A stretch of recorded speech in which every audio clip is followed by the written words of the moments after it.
Bear down, everybody. It's Glenn back with Big Jack. Back after the Bears have their most complete, their most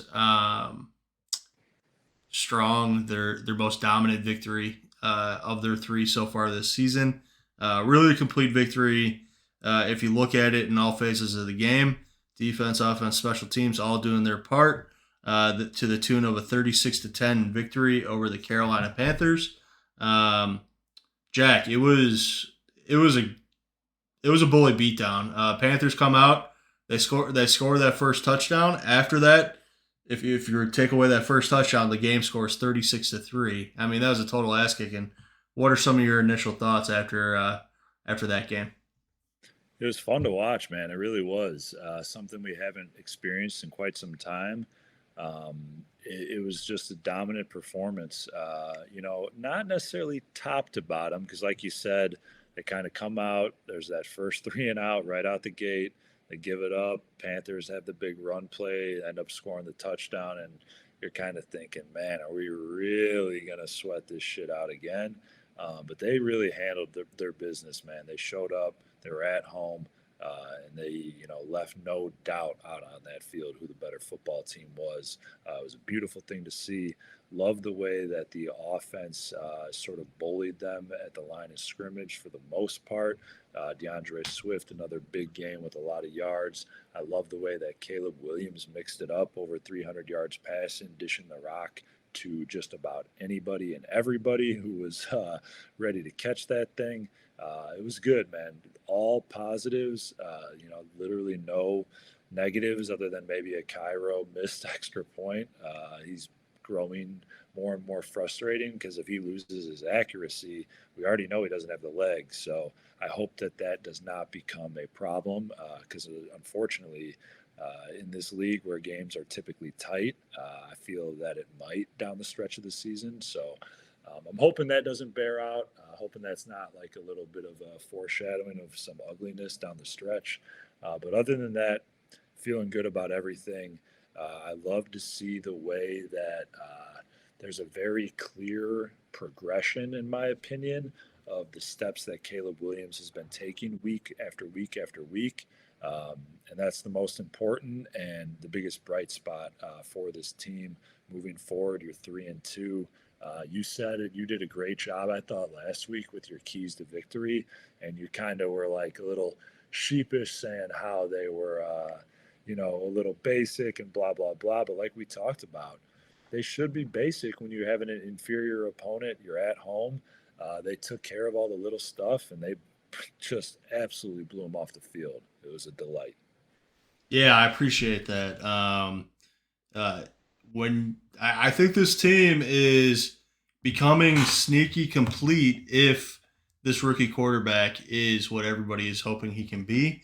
That coupled with an offensive line that seems to be improving as well week to week and a play caller that seems to be improving as well. It's hard to tell too much with the quality of the opponent we've played over the last couple of weeks. It will ramp up a little bit here in the next couple of weeks before another dip, and then we hit the that home stretch there. That's going to be pretty difficult. You hit on a couple of the guys I wanted to shout out for their performances against the Panthers. A couple more I want to shout out. DJ Moore, 2 touchdowns, over 100 yards. All that body language bullshit can get thrown out the window. The guy's a stud. The guy wants to be here. The guy likes Caleb Williams, and I know he likes to score 2 touchdowns every game. You keep doing that. I don't give a shit about body language. Um, Offensive line as a whole did a pretty damn good job. They had 1 sack on that opening possession where they had that three and out. After that, there's one more quarterback hit the entirety of the game. Even with Tevin Jenkins going down, Bill Murray stepped in, did a pretty good job. I know people laugh at the name. Guy is came in and did a really fucking good job. So shout out to the offensive line. Two other players I want to talk about real quick. Kevin Byard, since he's come on this team, has given us a steady partner along with Brisker that we were kind of starving for with Eddie Jackson. Obviously, we loved the ball hawk that Eddie Jackson was early in his career, but later in his Bears career, he just wasn't the same guy. Byard is what we were looking for to go along the young playmaker that is Jaquan Brisker. He had another great game, but unfortunately, trying to make that tackle on Tommy Tremble, where Tremble lowers his head, not only puts Tremble out of the game, but it looks like it's going to cost Jaquan Brisker this game in London, or for sure is at this point. Um, we'll miss him this week. I'm hopeful that Jonathan Owens can step in and do a job. He won't be Jaquan Brisker, but hopefully he can do enough to help bring home a Bears W from across the pond, as they say. That's all I got to say on the in that Bears Carolina game. Great victory. Caleb taking some steps as you alluded to, and really looking forward to trying to get this team to 4-2 in London before they come back to the States and go through their bye week. Jack, any last thoughts on the Panthers game before we talk about this Jaguars team that we're going to play against? No, not really. Other than, yeah, I agree. You know, little shouts out Bill Murray coming in off the bench, playing his ass off. I don't know how much of it is try hard versus like maybe he could actually be a solution. But either way, he played well. Good on him, taking advantage of his opportunity.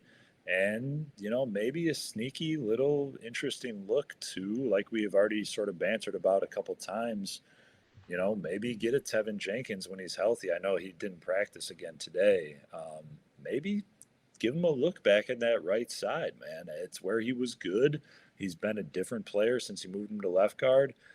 They obviously are kind of having a rotating door at right guard, trying Pryor and then moving Pryor back, you know, back and forth. And they got a lot of ins and outs.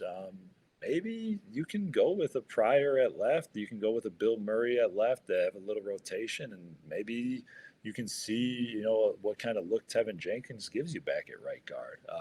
But yeah, other than that, that's the only little angle that I thought could be interesting coming out of that game, besides everything else that you already mentioned. Yeah, I agree. I'd love to see Tevin get another shot on that right side. I think he's more natural there.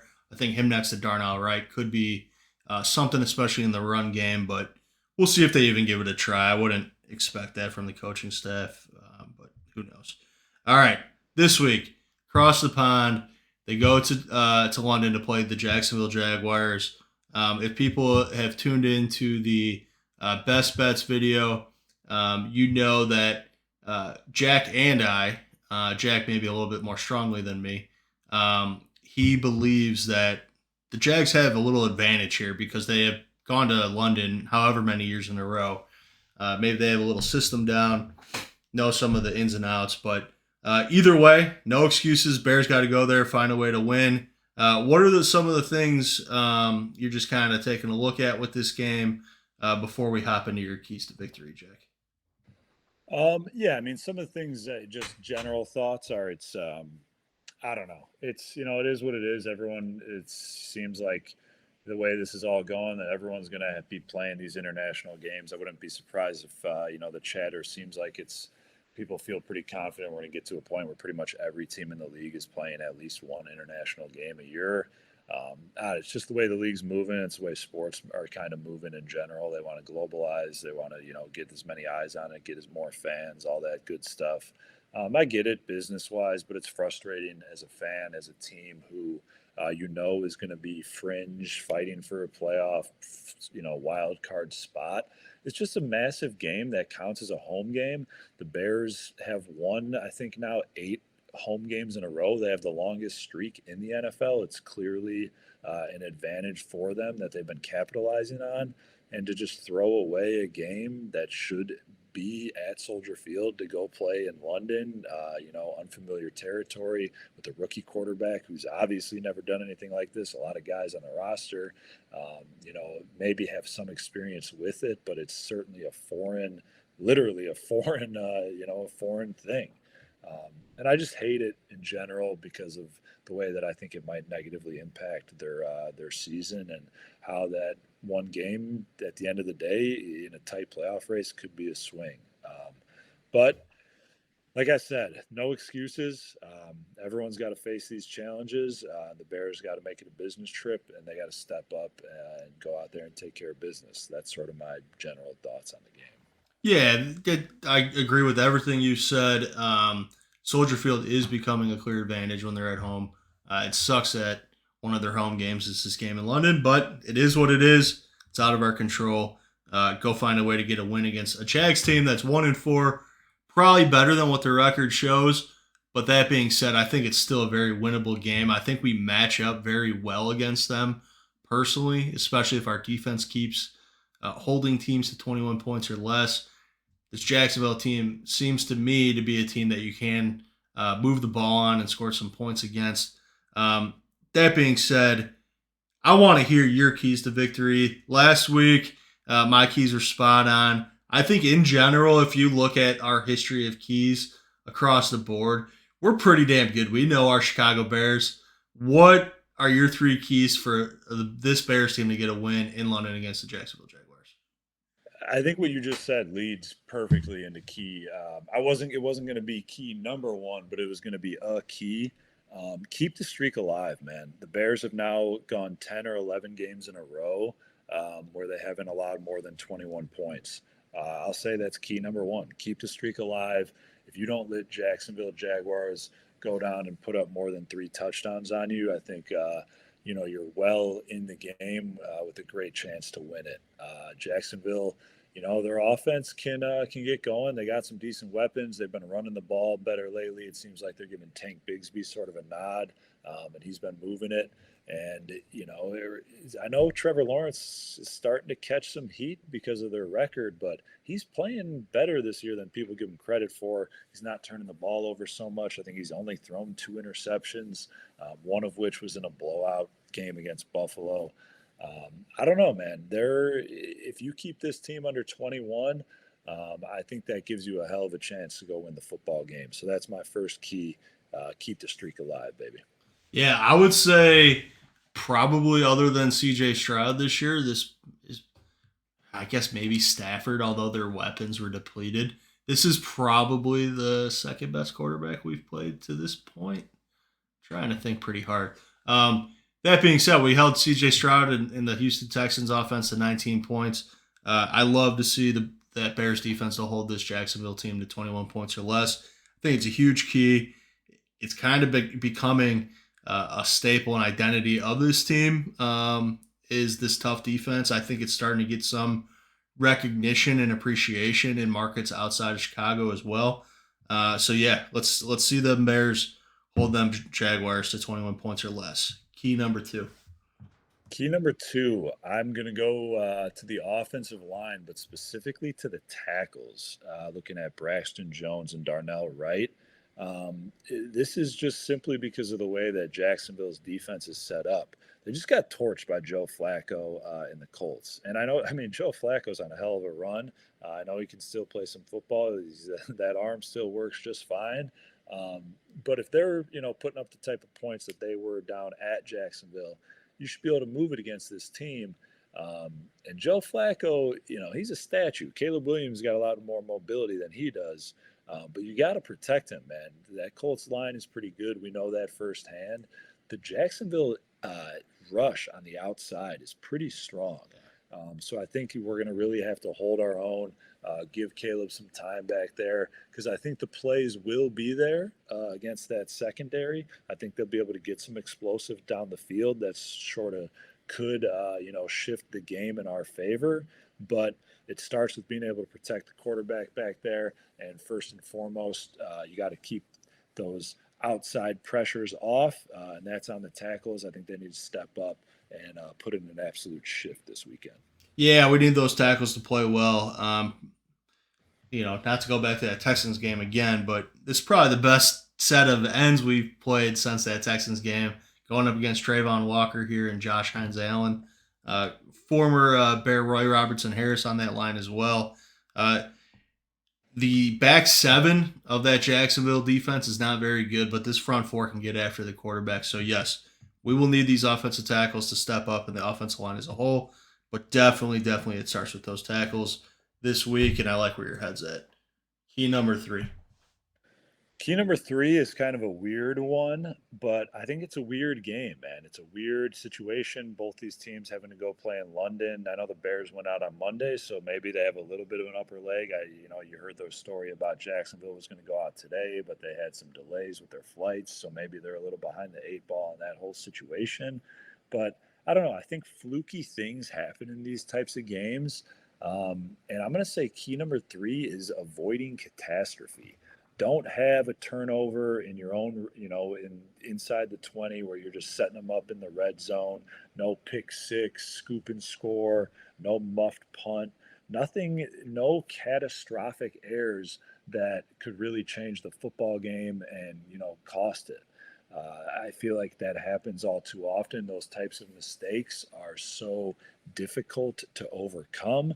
And in these weird, different games, I think for whatever reason, they seem to be more prone to happen. Maybe it's just because they're standalone games that everyone's kind of always watching, so everything is sort of magnified. But for whatever reason, you got to stay away from the catastrophe out in London, and I think they'll be in good shape. I think you hit these keys on a head to what I am seeing as well for a Bears victory. I think that we match up very well against them if this defense comes out, plays like they've been playing, if the offensive line can anchor against those edge rushers of the Jaguars, and we avoid the catastrophe that key number two could cause if the tackles don't hold their own. We can't have any huge rookie mistakes. We can't have an unblocked defensive end creating a strip sack. We need the special teams units to be on their P's and Q's. I agree. We avoid catastrophe, and we do those two other keys that you talked about. And I think we have a high likelihood for a Bears victory this weekend. Early morning for us against the Jacksonville Jaguars. I like the Bears' chances this week. If people haven't tuned into the Best Bets video, me and Jack actually are against each other on this pick. One of his best bets is the Jacksonville Jaguars. One of my best bets is the Bears this week. I'm going to go ahead and predict. I think the Bears win kind of comfortably. I'm going to go 27-20 Bears, but in a comfortable 27-20. Jack, what's your prediction? I'm still gonna give the Bears the nod. I got 1.5, so I still think the Bears find a way to get it done. Okay. I'm gonna go 21-20. Okay. Bears get to 21. They keep Jacksonville under that 21. We'll go 21-20. I do think it's going to be a tight game. I unfortunately think there are a lot of things about this game that favor the opponent. I think it's complete bullshit, as I sort of mentioned at the top of this discussion. But it is what it is. No excuses. It's a business trip. You got to go get it done because we know what's sort of waiting for us after the bye. You get this win, go enjoy some vacation, celebrate. You're feeling real good about yourselves at 4-2. Heal up a little bit, rest up, and come back with a vengeance. But it all starts on Sunday. 4-2 goes a long way towards those playoff aspirations. That's for damn sure. Yeah, 4-2 would be a great start. Going into that bye, regrouping, coming out that bye with a couple winnable games, a stretch of three games I think that are somewhat winnable before you go into quite a gauntlet where it's going to be dogfight after dogfight. So it'd be great to get to 4-2 this week. And if the Bears hit your keys, man, I'm telling you, they're going to find a way to victory. I'm pretty confident. So, all right, that's all we got for you, Jack. Any last words for the fans at home? No, man. Like I said, let's go get them. Take care of business on Sunday, bright and early, 8:30 Central. Get yourselves a little wake and bake if that's your thing. Maybe a couple shots in your whiskey, or excuse me, shots of whiskey in your coffee. Whatever you got to do. But yeah, let's go take care of business. Hell yeah, bear down. And if you're new here, like and subscribe. Jack. Bears. Bears.